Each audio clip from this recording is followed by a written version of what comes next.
Mateo 6. Jesús dijo a sus discípulos. 5. Y cuando oréis, no seáis como los hipócritas, que gustan de orar en las sinagogas y en los ángulos de las plazas, bien plantados para ser vistos por los hombres. En verdad os digo que ya recibieron su paga. 6. Tú, cuando ores, entra en tu habitación, cierra la puerta y ora a tu Padre que está en lo secreto. Y tu Padre, que ve en lo secreto, te premiará. 7. Y al orar, no charléis como los gentiles, que creen que por hablar mucho van a ser escuchados. 8. No seáis como ellos, porque vuestro Padre conoce vuestras necesidades antes que se los pidáis.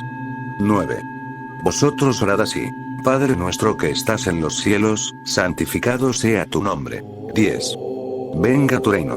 Hágase tu voluntad, así en la tierra como en el cielo. 11.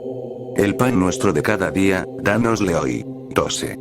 Y perdónanos nuestras deudas, así como nosotros perdonamos a nuestros deudores. 13. Y no nos dejes caer en la tentación, mas líbranos del mal. Mateo 7. 6.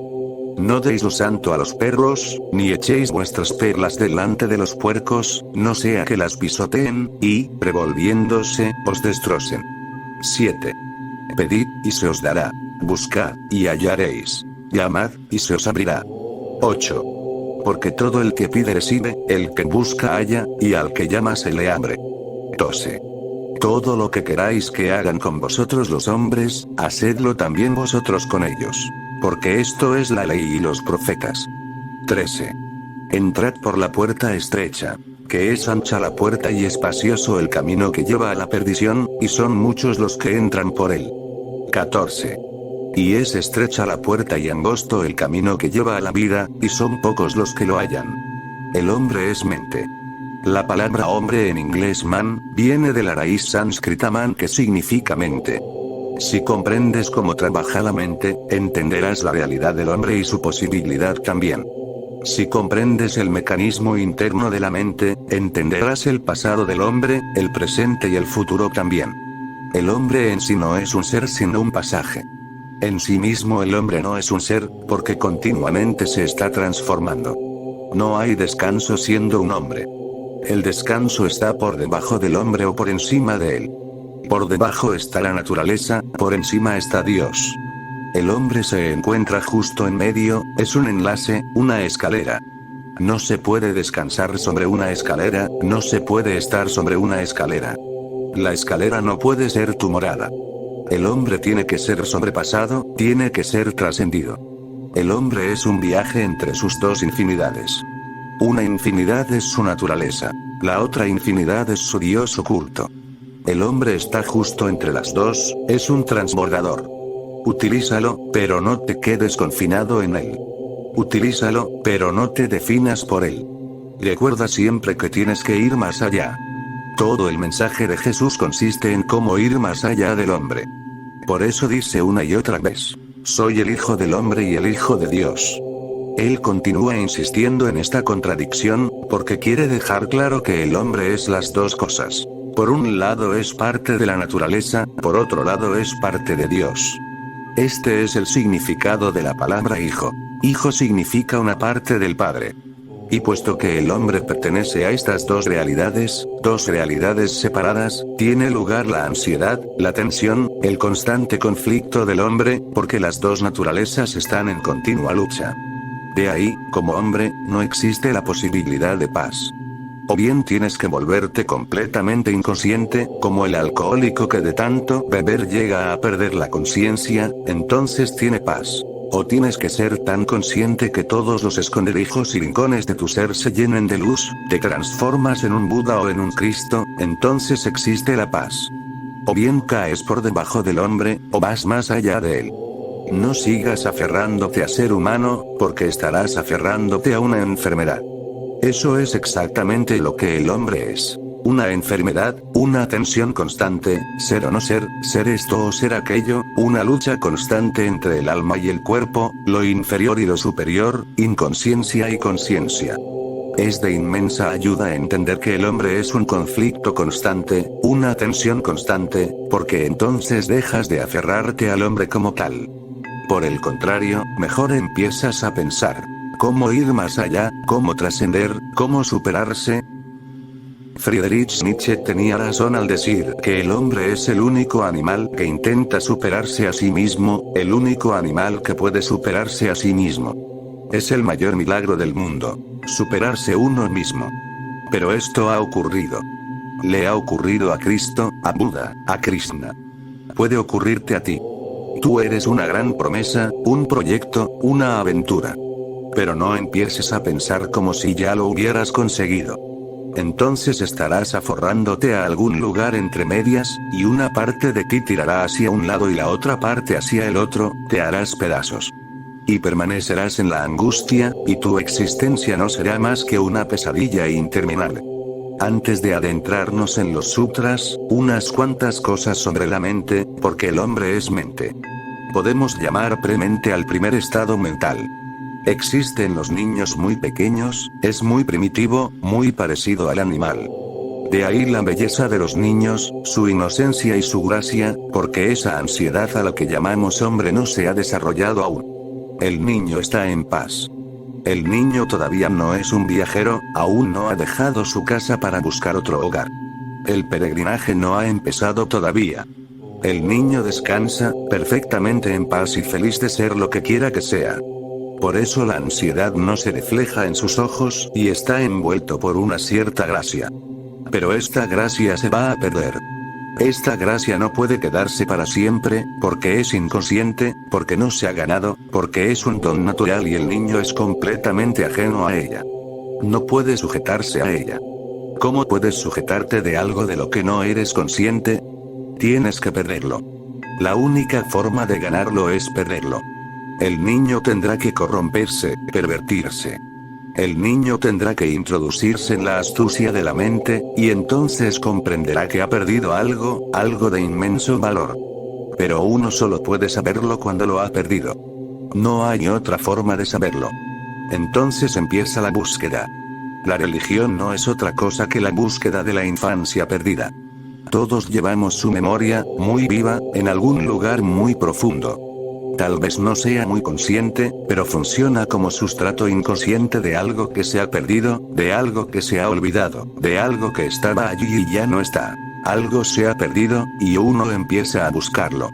El primer estado es el de premente. No existe la responsabilidad, porque el niño no conoce de deberes, no sabe nada de valores, de virtudes. El niño no sabe nada de santidad, por tanto, tampoco se da cuenta del pecado. Existe antes de la desviación, existe antes de que los caminos del pecado y la santidad se bifurquen, se separen. Está en un tipo de unidad primitiva. Esto no puede durar mucho, tiene que desaparecer, pero aún no lo ha hecho. Este es el estado del niño de aproximadamente 3 años de edad. Entre los 3 y los 4 años el niño pierde su inocencia, pierde su virginidad, su naturaleza, y se convierte en parte del mundo civilizado, se hace realmente un hombre. Esta premente es instintiva. Es muy inteligente, pero no es una inteligencia intelectual, es puramente instintiva. El comportamiento del niño es muy inteligente pero no es intelectual. La inteligencia que muestra el niño es natural, no la ha aprendido. Es parte de la sabiduría de su cuerpo, es heredada. El niño no tiene idea de lo bueno y lo malo, por eso nunca está en conflicto. Sus deseos son puros. Lo que desea, lo desea apasionadamente, totalmente. En su mente no surge ningún problema de si es un deseo correcto o equivocado. Cuando está en un determinado estado de ánimo, lo está totalmente, pero sus ánimos son momentáneos. No tiene identidad, es impredecible. En un momento es amoroso y en el momento siguiente se enfada. Y no puedes decirle eres contradictorio. Es muy inconsistente porque siempre es sincero con el momento. No es que haga las cosas conscientemente, es solo algo natural. La inocencia está presente, pero no es muy profunda. Existe la inocencia, pero no es meditativa, está hueca, es momentánea, temporal, provisional. El niño se parece más a un animal que a un hombre. El niño es el enlace entre el hombre y el animal. El niño pasa a través de todas las etapas que el hombre ha pasado a lo largo de los tiempos. Los científicos dicen que durante los 9 meses que el niño permanece en el vientre materno, atraviesa los millones de años de evolución. Comienza como un pez, así empezó la vida en la Tierra, y, poco a poco, va creciendo. Durante días pasa a través de miles, millones de años. En 9 meses atraviesa toda la evolución.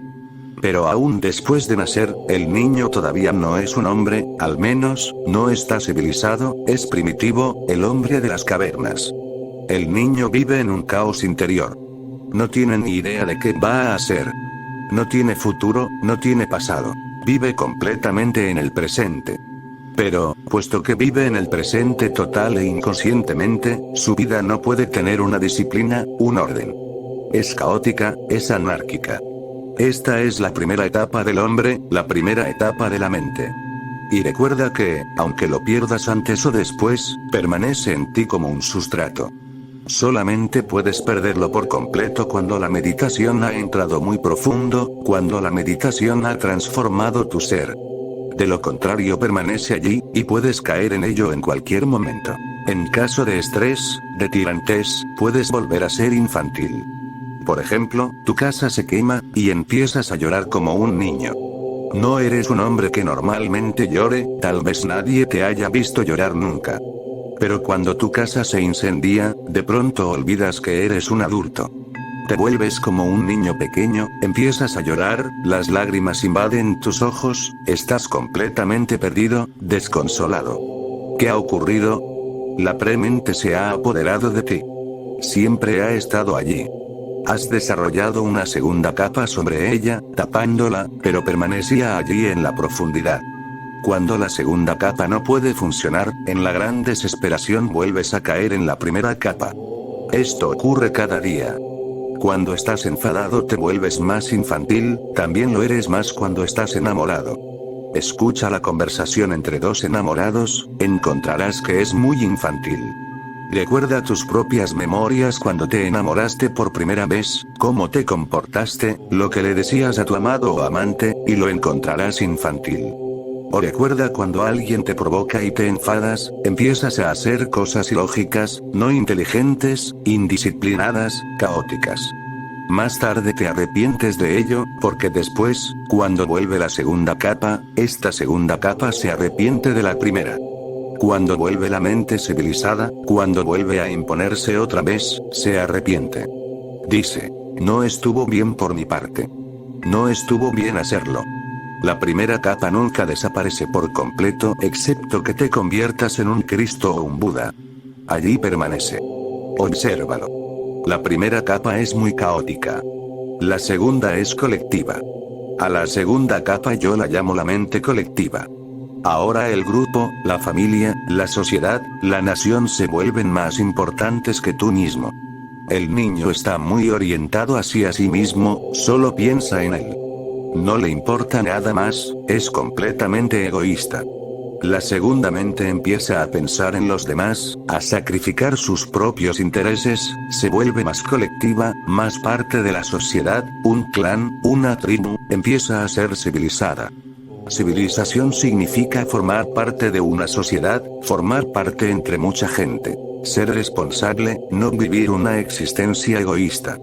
Civilización significa sacrificarse uno mismo por los demás. Esta segunda mente es muy duradera. Excepto en raras ocasiones, la primera mente antes o después desaparece. En algunos imbéciles, idiotas, en ellos la primera capa nunca desaparece, sigue predominando. Ellos nunca aprenden cómo ser sociales, siguen siendo primitivos. De otro modo, normalmente la segunda capa evoluciona, la escolaridad, la educación familiar, los profesores, la sociedad, las experiencias, la observación, el niño empieza a aprender que no es una isla, sino un miembro de un organismo, sociedad, iglesia, nación. Esta mente segunda, colectiva, tiene una determinada identidad. La primera mente no conoce ninguna identidad. Si le preguntas a un niño quién eres, no puede contestar. No conoce la respuesta, ¿quién es? Pero un adulto puede decir, sí, soy católico, soy comunista, soy hindú, soy indio, soy alemán, soy italiano. ¿Qué está diciendo? Dice, Pertenezco a este grupo llamado hindú, cristiano o musulmán. Pertenezco a esta nación, esta geografía. India, Alemania, Italia. O pertenezco a esta ideología, comunismo, catolicismo, fascismo. Está contestando. Soy a quien pertenezco. Tiene una identidad. Puede decir, soy doctor, ingeniero o negociante, ahora también está diciendo, esto es lo que hago. Esta es mi función en la sociedad. Cuando le preguntas a alguien, ¿quién eres? Contesta mostrándote dónde pertenece, a quién pertenece, cuál es su función en esta sociedad. Esto no tiene mucho que ver con el conocimiento de uno mismo. Si esto es el autoconocimiento, entonces todo el mundo sabe quién es. Sin embargo, para fines utilitarios es suficiente, y mucha gente se detiene ahí. Si te paras ahí, nunca sabrás quién eres. Habrás tomado una identidad falsa. Solo unas cuantas etiquetas y piensas, este soy yo. Este no eres tú. Tú existes en un plano muy superior, o en una profundidad mucho mayor. Estas etiquetas que reúnes acerca de ti mismo son buenas para funcionar en la sociedad como uno de sus miembros, pero no muestran nada de tu realidad. La realidad interior permanece intacta. Esta es la segunda capa donde casi todo el mundo se detiene. La sociedad no quiere que vayas más allá. La escuela, el colegio, la universidad, su empeño es que no debes seguir siendo infantil, que debes civilizarte, y ahí termina su esfuerzo. Ahí termina el trabajo de la sociedad. La sociedad te ha hecho miembro de la masa, ha hecho de ti una especie de esclavo, te proporciona un cierto encarcelamiento, te ha quitado todo lo que era peligroso para ti, el caos, la libertad, la irresponsabilidad. Te ha hecho responsable, dándote valores de lo que es bueno y lo que no lo es. Te ha encasillado, clasificado. Ahora la sociedad ha acabado. Ya puedes vivir silenciosamente, ir a la oficina, volver a casa, cuidar de tus hijos, tus padres, y así sucesivamente, y un día mueres. Tu existencia se ha completado. Pero muy falsamente completada. Es una existencia rutinaria. Friedrich Nietzsche a este estado lo llamó camello, la bestia de carga. Este es el estado del camello. La gente sigue acarreando grandes fardos de carga sin ninguna razón en absoluto. Y siguen andando por el desierto, como lo hace el camello. Pueden verse estos camellos por los alrededores secos, taciturnos, muertos, llevando grandes cargas. Cargas que los están triturando, matando, pero ellos las soportan, tal vez solo por hábito. Porque las cargaban el día antes y también el anterior. Se ha convertido en parte de una costumbre, en parte de su definición. Su carga, su ansiedad, su tristeza, su miseria se han vuelto parte de su definición, de su identidad. Pueden encontrarse estos camellos por todas partes, este desierto está por todo el mundo. El niño tiene que pasar de la primera a la segunda etapa, pero nadie debería pararse allí. Ser un camello no es el objetivo. Se necesita algo más existencial. Sí, tendrás una gran respetabilidad si eres un buen camello que carga grandes fardos. La gente te respetará, todos ellos te harán honores. Es una especie de entendimiento mutuo. Cuando una persona lleva demasiada carga, debe dársele alguna recompensa, en eso consiste el respeto. La palabra respeto es hermosa, significa volver a mirar, miramiento. Cuando una persona lleva una gran carga de responsabilidad, de deber, familia, sociedad, la gente lo mira y dice, mira, qué gran hombre. Respeto. Lo miran una y otra vez y dicen, mira, cuánta carga aporta, qué sacrificio. Ha sacrificado todo su ser. Naturalmente, si te sacrificas por la religión, esta te santificará, te nombrará santo. Si te sacrificas por el país, te darán respeto. Si te sacrificas por cualquier otra cosa, te respetarán. Uno puede seguir recogiendo este respeto, pero también puede seguir muriendo sin haber vivido en absoluto. Ten cuidado de esta situación. En este estado hay una responsabilidad colectiva. La mente colectiva funciona. Todavía no tienes una responsabilidad personal. El niño no tiene responsabilidad.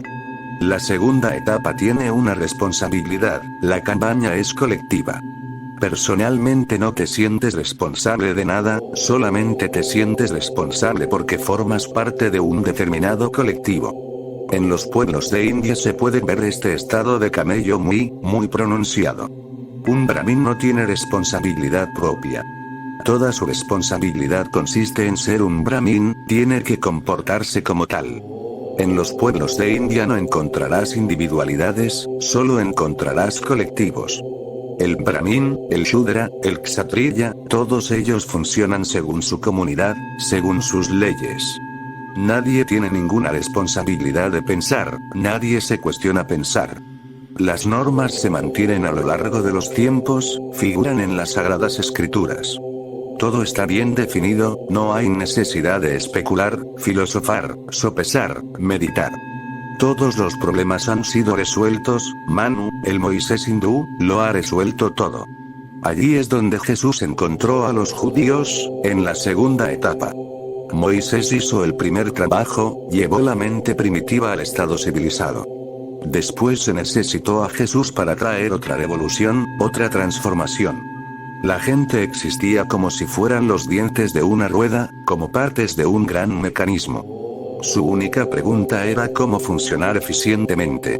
Esto no es suficiente para vivir una vida alegre. Ser eficiente hace de ti un buen mecanismo, pero no te proporciona un alma. No te aporta celebración, no puedes ser extático. Pero existen unas cuantas cosas sobre la segunda mente que tienes que recordar. Te ayudarán a comprender la tercera. La segunda mente no es tensa, no hay ansiedad en ella. Los aldeanos de India o la gente de Oriente son más sosegados, más tranquilos.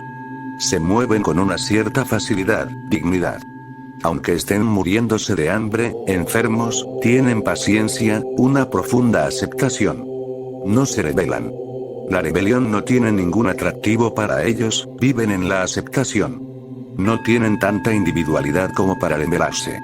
Los hindúes se sienten muy bien con esto, piensan que América se ha vuelto loca. Piensan somos afortunados. Pero esta no es mi observación. América está en dificultad. América tiene una gran angustia, sin embargo, esa angustia es más sublime que lo que en India se conoce por paz. Esa angustia puede ser más creativa, puede traer al mundo un estado de mente y de conciencia más elevado que esta paz al estilo de las vacas. Esta paz no es muy creativa. Sí, de alguna manera está bien, uno puede vivir su vida sin demasiada angustia. Pero esa vida no aportará nada. Únicamente pacifismo y más pacifismo, pero una paz que nunca es creativa, creativa de algo externo o creativa de algo interno. Esa paz parece ser muy impotente. En esta segunda etapa están presentes la paz, la obediencia y la paciencia, y existe el sentimiento de pertenecer a la comunidad, a la iglesia. Nadie se siente solo. En América la gente está muy sola. Aunque estén entre una multitud están solos. En India, aunque estén solos, no lo están. Saben que pertenecen, saben que en algún lugar tienen una función, saben que son necesarios. Saben que no tienen que elegir, todo ha sido elegido de antemano. Un brahmin nace brahmin. Será respetado por la sociedad, se convertirá en sacerdote. No tendrá que trabajar para ello, ya está decidido por el destino, por Dios. Cuando no tienes que decidir, por naturaleza no sientes ansiedad alguna. Decidir conduce a la ansiedad. Cuando tienes que decidir, ahí está el problema. ¿Qué camino tomar? Hay miles de caminos y muchísimas alternativas, y elige temblando, porque quién sabe si estás eligiendo bien o mal. La única forma de saberlo es eligiendo. Pero entonces será demasiado tarde.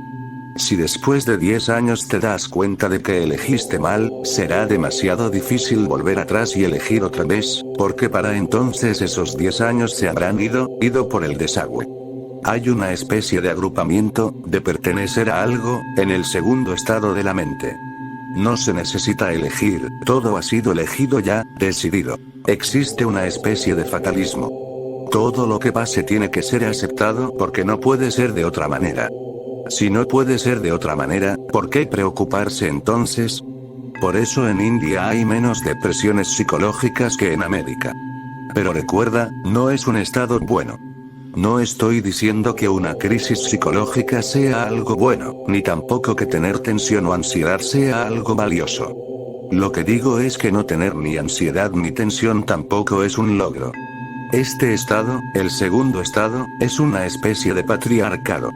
La figura del padre sigue siendo muy importante. Se supone que Dios es el padre.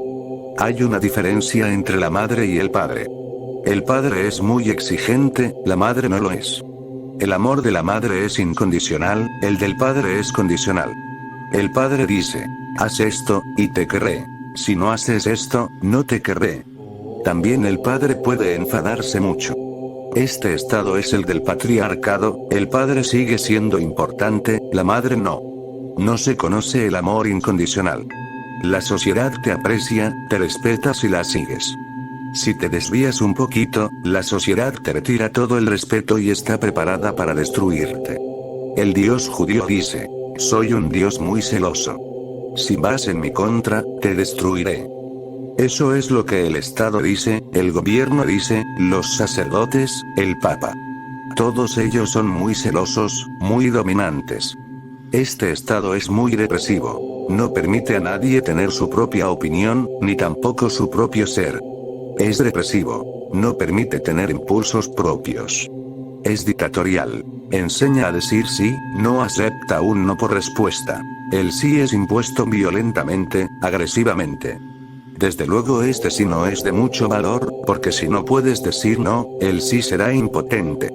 Sin embargo, este es el sí que existe por todas partes. La gente cree en Dios porque eso es lo que les han dicho que hagan. La gente va a la iglesia porque eso es lo que les han dicho que tienen que hacer. La gente sigue haciendo las cosas de manera formal, ritual. Jesús llamó hipócritas a esta gente. Antes de adentrarnos en los sutras, y para que queden suficientemente claros, sería conveniente haber comprendido estas cosas. Este estado de la mente solo está pintado por el exterior, el interior permanece intacto, sin evolucionar. Una especie de teísmo, la gente cree en Dios, cree en el infierno y en el cielo, cree en el castigo y la recompensa, pero la gente cree, no sabe. El sí está allí, pero ha sido forzado. No se ha dado la oportunidad de evolucionar y descubrirlo dentro de uno. Existe una solidaridad comunitaria porque nunca te encuentras solo, siempre estás con gente, la multitud te rodea y te hace sentir bien. En el momento en que estás a solas, empiezas a temblar. Cuando te sientes rodeado por la gran multitud, puedes confiar. Tanta gente no puede estar equivocada. Por lo tanto, uno tiene que estar en lo cierto porque toda la gente va en una misma dirección, por el mismo camino, y tú también vas con ellos. A la tercera mente yo la llamo mente individual. Nietzsche la llama el león. Es independencia, reivindicación, rebeldía. El ego ha evolucionado. El ego se ha cristalizado mucho. El hombre deja de ser parte de la iglesia, del país, la tribu, el clan, la familia. Empieza a ser él mismo. La auténtica cultura empieza solo cuando uno es individual. El sentido de ser uno mismo es un deber, este es el tercer estado de la mente. La identidad ya no consiste en pertenecer a algo, ser hindú, musulmán o cristiano. La identidad es más personal, se es pintor, poeta. La identidad es más creativa. No consiste en pertenecer a algo, sino en contribuir, en la contribución al mundo. En la mente nebulosa poco a poco surge un centro. En la mente infantil no existía ningún centro. En la mente colectiva había un falso centro impuesto desde el exterior. En la mente individual nace un centro interior. La primera era una especie de caos, sin orden. La segunda un patriarcado, un orden impuesto por el padre, por la sociedad exigente y la figura del padre. La tercera es un tipo de fraternidad, surge la hermandad. No perteneces a ninguna masa, nadie puede imponerte nada y tú tampoco quieres imponerle nada a nadie. Respetas la libertad de otros tanto como respetas la tuya. Todos sois hermanos. En la primera, la pregunta básica era, ¿quién es la figura del padre? En la segunda, la pregunta no es quién es la figura del padre, no existe ninguna, Dios está muerto. Esta es la situación en la que Nietzsche declara que Dios está muerto. Dios, como padre, está muerto. Es también la situación en la que Buda y Mahavira dicen que no hay Dios. Patanjali dice que Dios no es más que una hipótesis, necesaria en ciertas etapas e innecesaria después. nace la responsabilidad, una responsabilidad muy personal. Comienzas a sentirte responsable de cada uno de tus actos, ahora ya conoces lo que está bien y lo que está mal. No porque alguien te diga esto está bien, sino porque tú sientes que lo está, tú sientes lo que es bueno. Será necesario tener una mayor comprensión, una mayor conciencia. La alegría será mayor porque estarás más cristalizado, pero también será mayor la ansiedad porque ahora, si algo va mal, tú también vas mal. Tú eres el único responsable de cada paso que des. No puedes fijarte en la figura del padre, no puedes poner tu responsabilidad en nadie, no hay destino, no hay padre, estás solo en el camino con miles de alternativas y tienes que elegir. Cada elección será decisiva porque no se puede volver atrás en el tiempo. Surge una tremenda ansiedad. Es aquí donde la gente empieza a tener depresiones. Esta etapa es más elevada que la segunda, Occidente está en una etapa más elevada que lo que se conoce como Oriente. Pero desde luego existen problemas. Esos problemas pueden y deben resolverse en lugar de volver sigilosamente hacia un estado de mente inferior. Existe libertad, por lo tanto, existe tensión. Existe pensamiento, concentración, nace la filosofía abstracta y el no se vuelve muy importante. La duda pasa a ser muy significativa. En la mente colectiva la fe era la norma. En la mente individual la norma es la duda.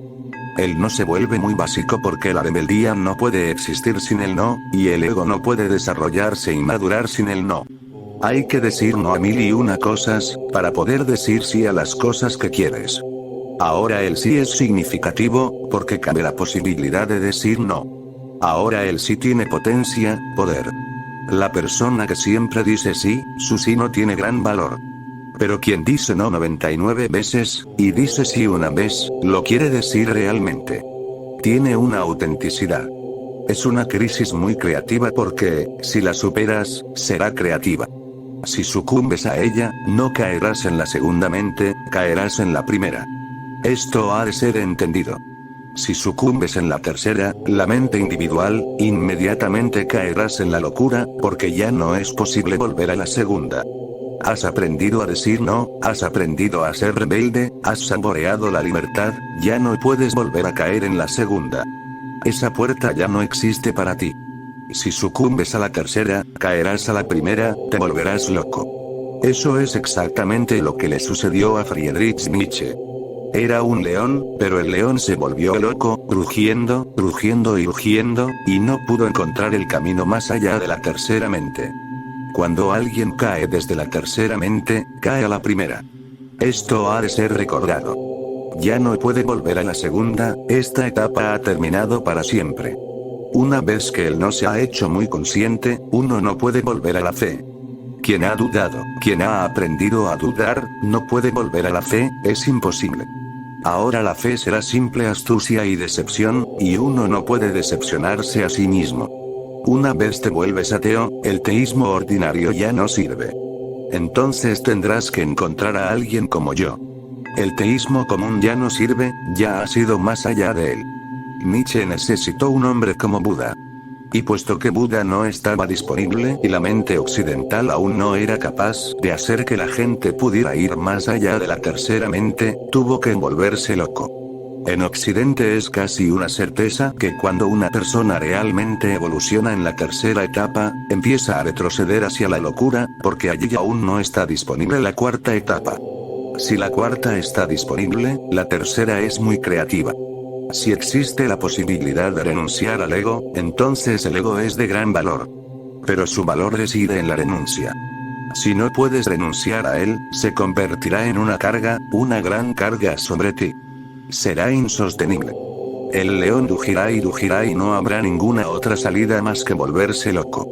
Esta es una etapa muy crítica, la tercera. Está justo en el medio.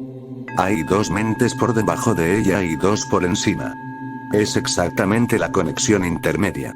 Si caes, entras en el abismo de la locura. Si te levantas, entras en la beatitud de ser un Cristo o un Buda. La cuarta mente es la mente universal. Recuerda, parece colectiva pero no lo es. Colectiva significa pertenecer a una sociedad, en un determinado tiempo, un cierto periodo, un país concreto. Universal significa pertenecer a toda la existencia, a la existencia como tal. El ego, cuando está maduro, puede ser abandonado. De hecho, desaparece por sí solo si la cuarta puerta está disponible. Este es el problema en Occidente ahora, la tercera mente se ha desarrollado al máximo y la cuarta puerta no está disponible. Occidente necesita urgentemente la cuarta puerta.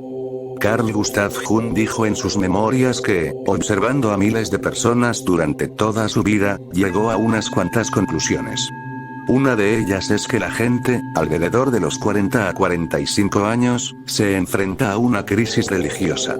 Su problema no es psicológico sino religioso. Próximo a la edad de 42, 45, el hombre empieza a buscar la cuarta mente. Si no puede encontrarla, enloquece. Tiene hambre, pero no hay alimento disponible. Si la encuentra, nace una gran beatitud, una gran bendición. Es casi igual que cuando a los 14 años te vuelves sexualmente maduro. Empiezas a buscar pareja, un hombre o una mujer.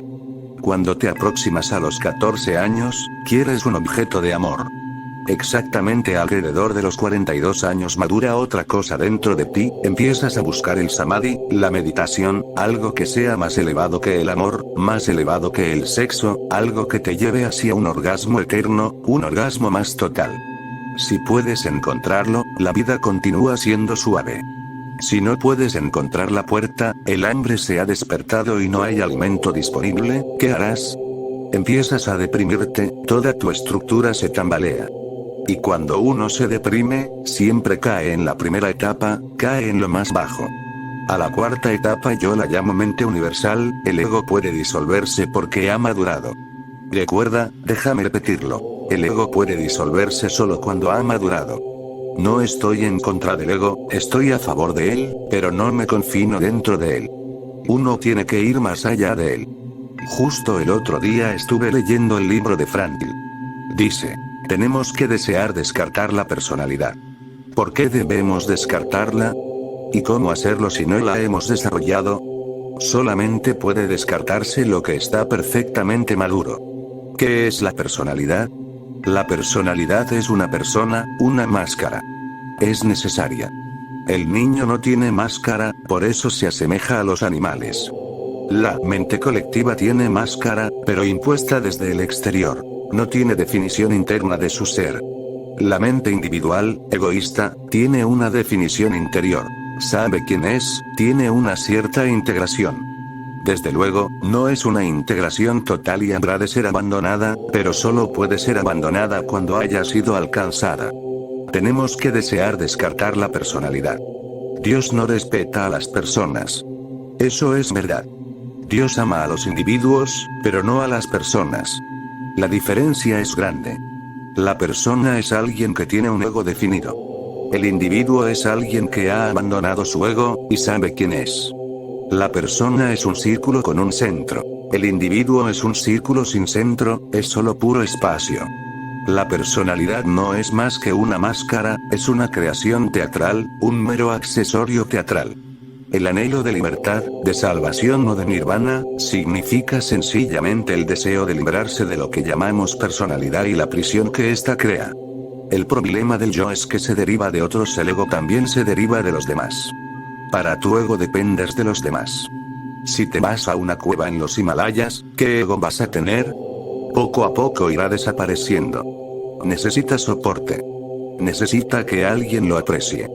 Necesita que alguien le diga a lo bella persona que eres. Necesita que alguien lo alimente. El ego solamente puede existir en sociedad. A pesar de que intenta librarse de la sociedad, de forma sutil e inconsciente sigue dependiendo de ella. El problema del yo es que se deriva de otros. Está construido en un intento de vivir para las expectativas de otros. Los demás se han instalado en nuestros corazones, y cuando hablamos de ellos lo hacemos como si fuese de nosotros mismos. El yo no eres tú. Pertenece a los otros que te rodean. Existe dentro de ti, pero son los demás quienes lo poseen. Por eso es tan fácil manipular a una persona egoísta. Eso es la adulación. Un truco para manipular a la persona egoísta. Vas y le dices que es el hombre más grande del mundo, y está dispuesto a caer a tus pies. Lo estás manipulando. tanto él, como tú y todo el mundo sabéis que esto es completamente falso. Él también sabe que no es el hombre más grande del mundo, pero se lo creerá. Querrá creérselo y hará cualquier cosa que le pidas. Al menos, una persona en el mundo cree que es la persona más grande. No puede permitirse perderte. El ego existe dentro de ti pero es posesión de los demás. Es la esclavitud más sutil hasta ahora inventada por los sacerdotes y los políticos. Es como un electrodo delgado insertado en tu cabeza y manipulado por control remoto. La sociedad es muy lista. Primero intenta mantenerte en el segundo nivel. Si vas más allá, entonces empieza a manipularte mediante halagos. Te sorprenderá saber que en India no ha habido nunca una revolución. La razón es que el Brahmin, el intelectual, ha sido tan halagado a lo largo de los siglos que nunca se irritó lo suficiente para rebelarse en contra de la sociedad. Y solo los intelectuales se sublevan, solo los intelectuales, porque son la gente más egoísta. Los más independientes, la intelectualidad. Y puesto que en India el Brahmin es lo más elevado, no había nadie más alto que él, incluso el rey estaba por debajo del Brahmin. Un mendigo Brahmin estaba por encima del emperador, el emperador solía tocarle los pies. Por lo tanto, no existía ninguna posibilidad para la revolución porque, ¿quién iba a hacerla? Esta es la gente, estos intelectuales son los que crean el problema. Son altamente respetados, sumamente elogiados, la revolución no podía existir, no era posible. Pasó lo mismo en la Rusia soviética. Durante esos 50 años en la sociedad soviética, los intelectuales han sido más alabados que nada. Los académicos, escritores, poetas, profesores, son las personas más altamente respetadas. ¿Quién va a hacer la revolución? No es posible, porque los revolucionarios han invertido mucho en el modo convencional de la sociedad, en la sociedad tradicional. En India la revolución no ocurrió y en Rusia no puede suceder. La revolución solo es posible por los egoístas. Pero los egoístas pueden ser manipulados muy fácilmente. Entrégale el premio Nobel, dale el doctorado y ya está dispuesto a hacer cualquier cosa. Este tercer estado de la mente actualmente prevalece en todo el mundo. Si lo satisfaces, eres absorbido por él. Si no lo satisfaces, retrocedes hacia atrás y te vuelves loco. Ninguna de estas dos situaciones es saludable. Uno tiene que ir más allá del tercero y ha de crear el cuarto estado, la mente universal. La separación con el cosmos tiene que desaparecer. Has de ser uno con el todo. De hecho, eres uno, solo que no te lo crees. Hay que disolver esa barrera del pensamiento. Es entonces cuando se produce la relajación, la paz, la no violencia. En India decimos, Satyam, Shivam, Sundaram. Entonces hay verdad, hay bien y hay belleza. Con la mente universal florecen estas tres cosas. Satyam, verdad, Shivam, bien, Sundaram, belleza. Con la mente universal estas tres flores se abren y se produce una gran alegría. Tú has desaparecido y toda la energía relativa al ego es liberada. Esta energía se convierte en belleza, bien, verdad. Este es el estado de matriarcado. La mente colectiva es patriarcado. La mente individual es fraternidad, y la mente universal es matriarcado. El amor materno no exige, y así es el amor del universo hacia ti. No te pide nada, es incondicional, simplemente se derrama sobre ti. Puedes tomarlo o no, pero se vierte sobre ti. Si tienes ego, las puertas están cerradas y no lo aceptas. Si el ego ha desaparecido, el amor del universo sigue volcándose sobre ti, sigue nutriéndote, realizándote. El primer estado era caótico, el segundo intelectual, el tercero inteligente y el cuarto es emocional, es un estado de amor, del corazón. Con el tercero, el intelecto llega a su cima. Con el cuarto, el amor empieza a fluir. Este estado puede llamarse Dios como madre. Cuando Dios como padre ha muerto, Dios como madre tiene que surgir. Es un estado de religión más elevado. Cuando lo importante es el padre, la religión es más institucional, más formal, porque así también lo es el padre. La madre es más natural, más biológica, más intrínseca. El padre es externo, la madre es interna. La mente universal introduce el matriarcado. La madre es más importante. Dios deja de ser masculino y pasa a ser femenino. Se piensa sobre la vida basados en el amor, no en la lógica. El poeta Schiller lo llamó el beso universal. Si estás abierto, la Madre Universal puede besarte, puede abrazarte, puede volver a acogerte en su vientre. El sí vuelve otra vez a la existencia, pero ya no impuesto desde el exterior, sino desde la más profunda esencia del ser. Esto es confianza. La mente colectiva vive en la fe. La mente individual vive en la duda, la mente universal vive en la confianza, Shraddha. No es creencia, no es que alguien te haya forzado a creer. Es tu propia visión, tu propia experiencia.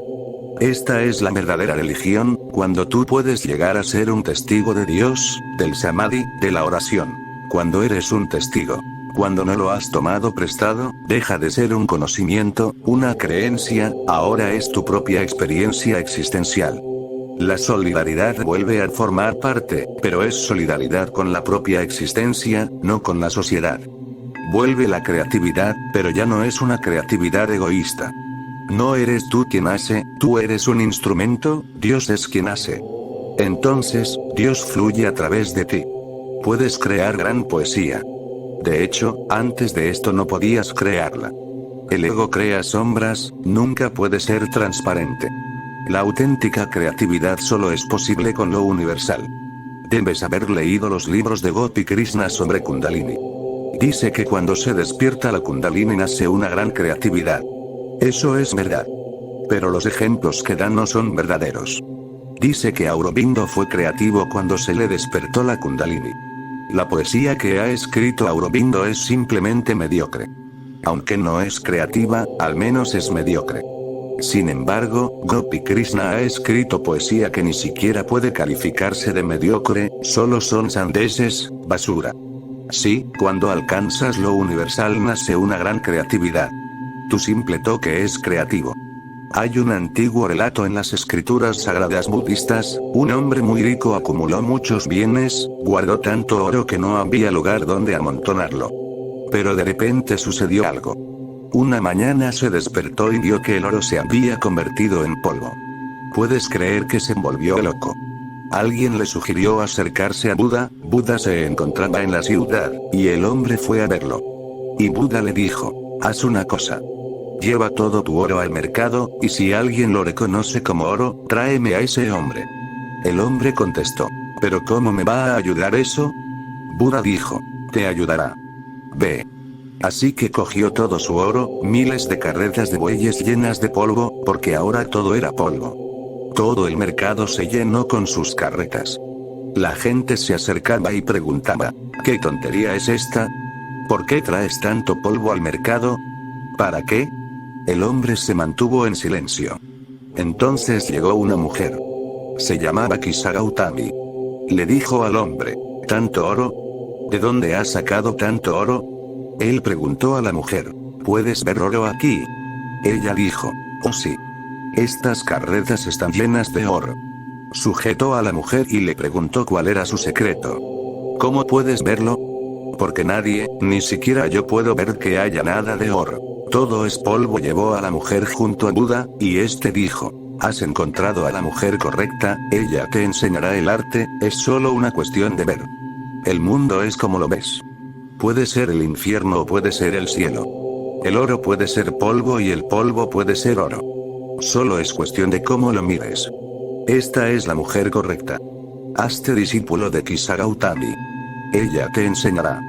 El día que aprendas a ver correctamente, el mundo entero se convertirá en oro. Este es el secreto de la alquimia.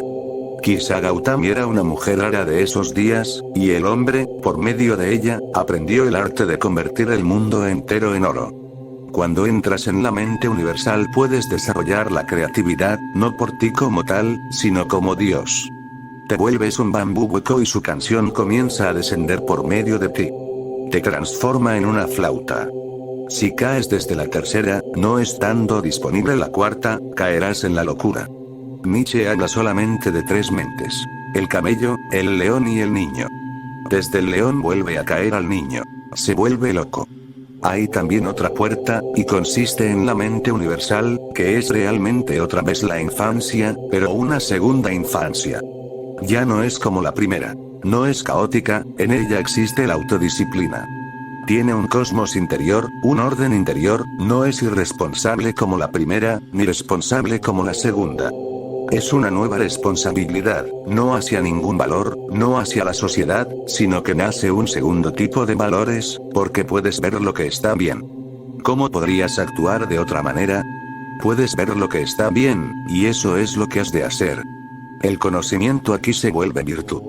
Actúas de acuerdo con tu conciencia. Tu vida se ha transformado. Tienes inocencia, inteligencia, amor, pero salen de tu más profunda esencia. Tu fuente interior está fluyendo. La quinta, y última, es cuando vas más allá incluso de lo universal. Porque pensar que la mente es universal también es pensar. Todavía te quedan unas cuantas ideas sobre lo individual y el universo rezagadas en algún lugar. Aún sigues siendo consciente de que eres uno con el todo, pero el tú sigue estando allí, tú eres uno con el todo. La unidad todavía no es total, no es completa, no es suprema. Cuando la unidad es realmente suprema, no existe el individuo, ni lo universal. Esta es la quinta mente. La mente de Cristo, la mente de Buda. Ahora aparecen tres características más. Satchitananda. Sat significa ser, Chit significa conciencia, Ananda significa dicha. Aparecen ahora estas tres cualidades, estas tres flores se abren ahora dentro de tu ser. Por primera vez eres un ser, ya no tienes que transformarte. El hombre se ha superado a sí mismo, ya no existe ningún puente. Has vuelto a casa, eres un ser, Sat. Y eres completamente consciente porque ya no queda más oscuridad, Chit. Y eres Ananda, porque ya no hay ansiedad, tensión, ni miseria. Todo esto ya no existe. La pesadilla ha pasado. Estás totalmente despierto. En este despertar reside la condición de Buda, de Cristo. Estas son las 5 etapas. Y recuerda, la tercera es la central. Hay 2 por debajo de ella y otras 2 por encima.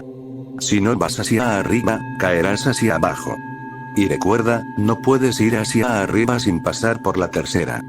Esta es la complejidad. Si intentas evitar la tercera, permanecerás estancado en la segunda, y puede que pienses que es la universal. No lo es, simplemente es la colectiva.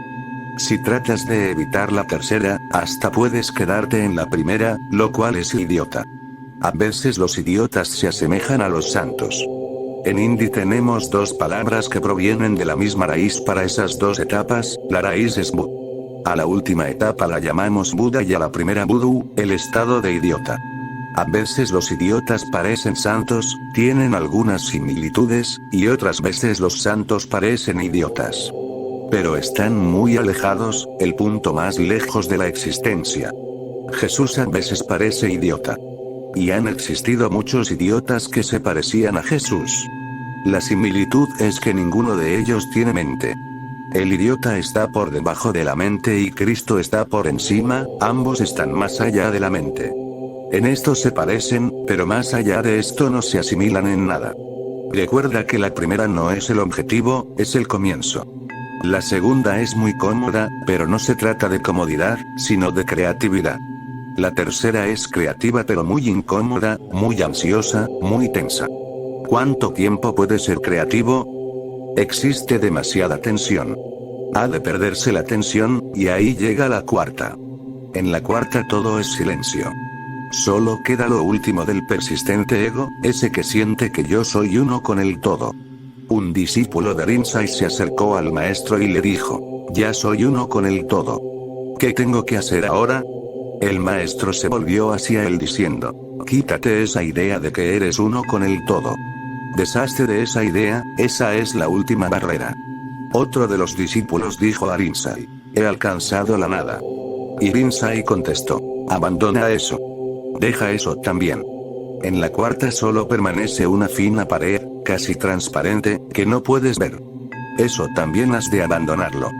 Entonces surge la quinta. Estos sutras de Jesús son aplicables a la quinta. Y cuando oras, no seáis como los hipócritas, que gustan de orar en las sinagogas y en los ángulos de las plazas, bien plantados para ser vistos por los hombres. En verdad os digo que ya recibieron su paga. Jesús dice, no seas hipócrita. No ores solo para mostrar a los demás que estás rezando. Esto es una creación de la mente colectiva. Siempre mirando a los demás, ¿qué piensan de ti? Estás pidiendo respetabilidad. Hipócrita es quien vive por respetabilidad. Hace todo lo que le proporciona respeto, no importa si quiere hacerlo o no. Puede incluso estar en contra de lo que hace.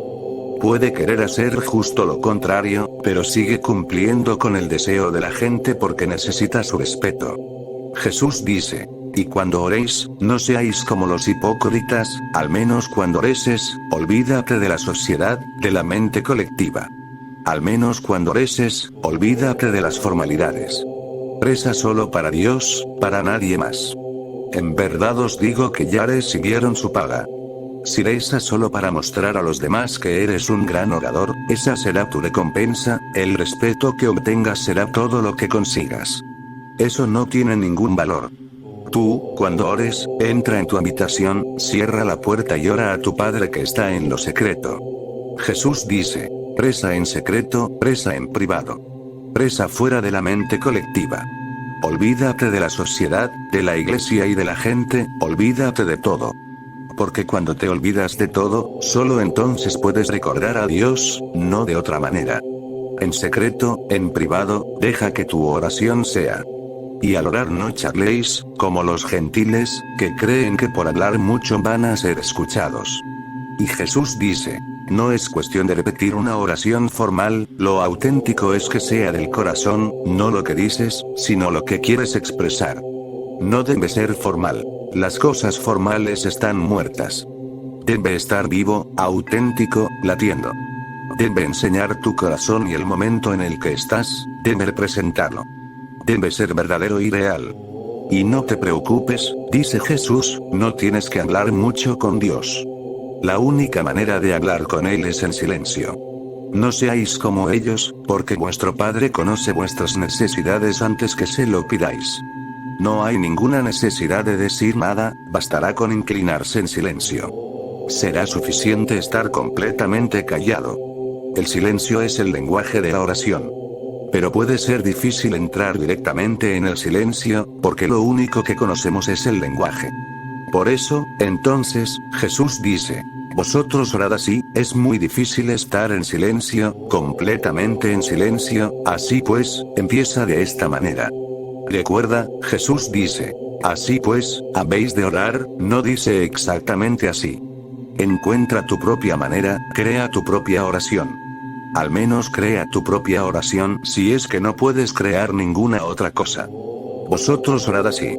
Padre nuestro que estás en los cielos, santificado sea tu nombre. Venga tu reino. Hágase tu voluntad, así en la tierra como en el cielo. El pan nuestro de cada día, dánosle hoy. Y perdónanos nuestras deudas, así como nosotros perdonamos a nuestros deudores. Y no nos dejes caer en la tentación, mas líbranos del mal. Jesús dice, así pues, habéis de orar, solo está dando un ejemplo, no está dando una oración, recuérdalo, simplemente está diciendo de esta manera, solo para enseñarte una forma. Después, tú creas tu propia oración. Todo consiste en que debes rendirte, que debes estar lleno de gratitud, de alabanzas, que debes estar dispuesto para recibir, abierto, escuchando. Que debes estar en silencio, en secreto, en privado. Tienes que verter tu amor a sus pies. Así pues, habéis de orar, descubre tu propia oración, crea tu propia oración. Haz que sea tuya. Una oración prestada es una oración falsa. No deis lo santo a los perros, ni echéis vuestras perlas delante de los puercos, no sea que las pisoteen y, revolviéndose, os destrocen. Jesús dice, no necesitas rezar en el mercado, no es necesario rezar solo para demostrar a los demás que estás orando. Eso no estará bien, será como dar cosas santas a los perros. Si rezas allí donde la gente no entiende de oración, serás malinterpretado. Ni echéis vuestras perlas delante de los puercos, no deberás tirar a los puercos estas perlas de tu corazón. no sea que las pisoteen y, revolviéndose, os destrocen. Pedid, y se os dará, simplemente pídele a Dios, dirige tu oración hacia Él, únicamente para Él. Pedid, y se os dará. Buscad, y hallaréis. Llamad, y se os abrirá. Dios siempre está dispuesto. No solo tú lo buscas a Él también te busca a ti. Llamad, y se os abrirá, Él ha estado allí esperándote durante mucho tiempo. La búsqueda del hombre no está orientada en una sola dirección. Desde el otro lado también existe un gran deseo de encontrar, este es el significado de este mensaje. Pedid, y se os dará, buscad, y hallaréis. Llamad, y se os abrirá. Porque quien pide recibe, quien busca halla y al que llama se le abre. Todo lo que queráis que hagan con vosotros los hombres, hacedlo vosotros con ellos. Porque esto es la ley y los profetas. Ora en secreto, la oración debe ser un diálogo entre tú y Dios. Y después tu comportamiento, Jesús ha completado el esquema completo para la vida religiosa. Con la gente, haz solo aquello que te gustaría que te hicieran a ti. Eso es todo. Este es, abreviado, el mensaje completo de la ley y los profetas. Haz a los demás lo que te gustaría que te hicieran a ti. Esta deberá ser tu conducta y es suficiente preparación para orar. Y después, cierra las puertas, ve en secreto y ora a tu Dios. Si no has hecho nada malo a la gente, nada estará bloqueando tu camino. Si nadie está irritado, si nadie está en contra de ti, si no has herido a nadie, estás preparado. Tu oración va a ser escuchada. Deja que sea tu propia oración, auténtica, informal. Entrad por la puerta estrecha, que es ancha la puerta y espacioso el camino que lleva a la perdición, y son muchos los que entran por él. Y es estrecha la puerta y angosto el camino que lleva a la vida, y son pocos los que lo hallan. Jesús dice, hay dos puertas. Una es la de la multitud, la mente colectiva, y la otra es la de la mente universal. Las dos en cierta manera son similares, ambas son puertas. Pero la diferencia es que es ancha la puerta y espacioso el camino que lleva a la perdición, naturalmente, por donde va la gente, la puerta es ancha, y la senda es espaciosa. Por allí pasa la multitud. Pero la auténtica puerta es estrecha, solo tú puedes pasar por ella. Las dos son puertas, la colectiva y la universal se parecen, pero en la colectiva tú eres solo parte de la masa, en la universal no.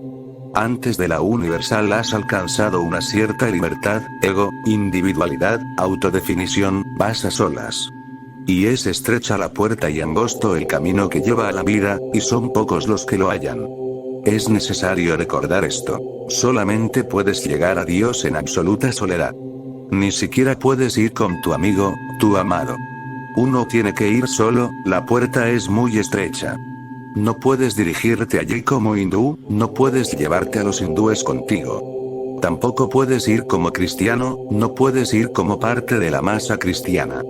Tienes que ir como individuo y, para tener una individualidad, tendrás que desarrollar la tercera mente.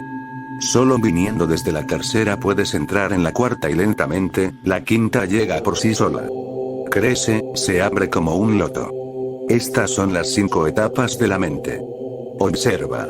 La primera está en todo el mundo, la segunda también en el 99% de la gente, la tercera en muy pocos, 3, 4, 5% como mucho, la cuarta ni siquiera en el 1%, y la quinta muy raras veces. Solamente una vez nace un Cristo o un Buda, su meta es la quinta. Mantén este objetivo en tu perspectiva y persíguelo, lentamente, despacio, desde la primera hacia la segunda, desde la segunda hacia la tercera, desde la tercera hacia la cuarta. El hombre es transformable. Con el surgimiento de la quinta mente, de la mente de Buda, la mente de Cristo, el hombre se transforma en ser. Deja de ser un hombre porque ya no es mente, es Dios. Solo esto puede satisfacer, autorrealizar, nada más. Nunca te conformes con menos.